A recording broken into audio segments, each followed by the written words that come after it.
Minsan, tayo binibigyan na malaking pagsubok ng Diyos na hindi natin kaya. Bakit? Para mapaalaala sa atin na siya lang ang may kaya ng ating problema.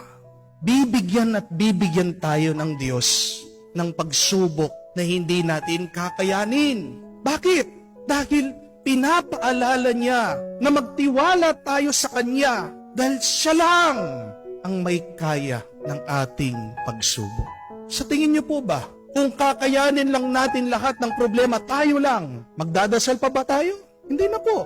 Sa tingin niyo po ba, kung kakayanin natin lahat ng problema natin, meron pa bang magbabalik at magsisimba? Wala na.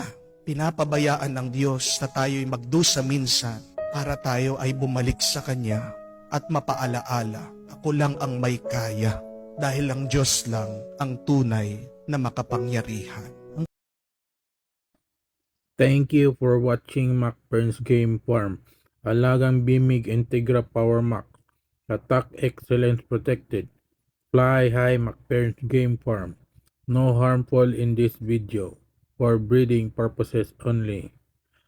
Alagang Master M. The only one M.